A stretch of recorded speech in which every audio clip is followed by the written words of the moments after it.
statistics show that South Africa's travel and tourism GDP shrank by 1.9% in the past year.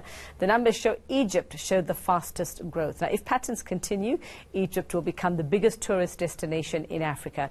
Now, South African Tourism CEO Sisa Ntshona joining us this morning to tell us why. Sisa, good morning. Morning. I mean, we were... and probably for a little bit still are the top destination, but it seems that that could slip from our hands. Why? Yeah, I mean, the world is not standing still. There's competition out there, and I think a lot of countries are realizing the opportunities around tourism, and they're really doing a lot to ramp up the activity from that side. And obviously Egypt and Morocco are kind of big destinations, and they are also putting their foot forward and say, well, we want a bigger market share of the world tourism. So what have we done or not done to let that slip from our grasp? Yeah, I mean, as I said earlier on, is that there's been improvements around the world in terms around ease of access. We are still having issues around visas, right? And issuing of visas and how we issue visas. The entire world has moved towards electronic visas or e-visas that actually give you a 48-hour response time, as an example. And we're still kind of in the dark days as we're on that side. We still have not clarified around traveling with minors. So even in the countries that don't need visas, but traveling with minors in South Africa is still a bit of a... Got that birth certificate issue. Birth certificate unabridged and everything else from that perspective. So we've got to get those things right. And then thirdly as well is making sure that we quickly give airlines licenses, permissions to fly to South Africa, because you need that connectivity going up and down as well. We're still kind of recovering from the water issue down in Cape Town. That's coming quite right. But I am worried about the impact that the load shedding is going to have. I was just going to ask you that, yeah, because that's already, I mean, that wouldn't have made when they looked at these stats, because now we've seen it in the past couple of weeks. So what are your fears? I mean, people come, a lot of the time they want to be out in the sun, they want to be out in the bush or at the beaches or whatever it is. Do you think it's going to have that much of an impact? Because they're not sitting in their hotel rooms. That's going to be a huge impact. I'll give you a one. You know, it's all about experiences. Visitors or tourists are looking for experiences. And if that experience is kind of tainted by any kind of infrastructure or energy issues, becomes an issue.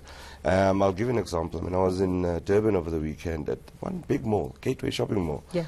There was no electricity, right? We all had to wait for 2 o'clock, as an example, when you know, when the load shedding kind of came back. That gives an issue that the entire value chain starts to be impacted by the lack of energy.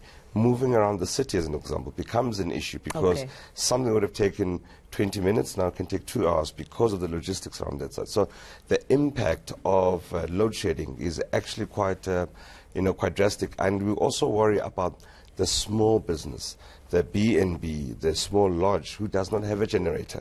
And therefore the experience, we know, of the tourist becomes an issue there. So, I mean, are they asking you to help in any way? Like you say, Gateway, is there any sort of collaboration between SA Tourism? How would you possibly be able to help or alleviate, or do we just sit and wait it out? No, you can't sit and wait it out.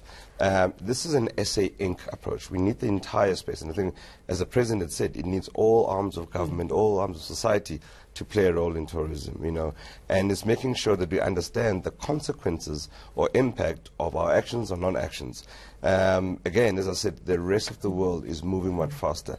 They are fixing their things. They are not only making announcements, but implementing e-visas, implementing ease of access, and I think we're kind of stuck at the moment. So why are we stuck, though? I mean, we are seen as, you know, the most advanced, as the leader on the continent. What's taking us so long? Well, we kind of sound like a broken record, those in the sector itself, saying, please, visas, visas, visas. And, you know, a lot of it is not in our control, but in our spheres, I'll put it that way. And, you know, I'm made to believe that, you know, correcting some or writing laws is not as quick as a write of a pen. There's still processes and everything that's to go through. We just want it to happen quickly so that we can have certainty. Because as the marketing arm, we go out to the world and make promises and expectations. Those have to be fulfilled when people arrive in the country. So you're particularly cross with Home Affairs as SA Tourism? Well, those are fellow departments. I'm urging them to move quickly. To light a fire. Maybe you need to light a fire under them, Sisa. So I mean, as the year pans out, we're already in March, we're going to be heading into winter. I mean, do we still have sort of popular periods in the year? Is it still going to be December, or, you know, do we still see July maybe where you see more people coming to experience certain parts and certain things in the country? Do we still have those periods, those holiday periods? Sure. It's called seasonality, and it's definitely, it's a line that we're trying to flatten out so that, you know, tourism activities just don't happen at the same time. But there's certain things that just kind of happen domestically. Part of the challenge that we all go on holiday at the same time. And now that the school holidays are all synced up, it actually works against us, you know, because, and then when we all go on holiday at the same time, it's what we call price inflation, because we all compete for the same bed and the prices go up. And then what you find the week thereafter, there's no one there because, you know, and then we're trying to find ways of flattening this out.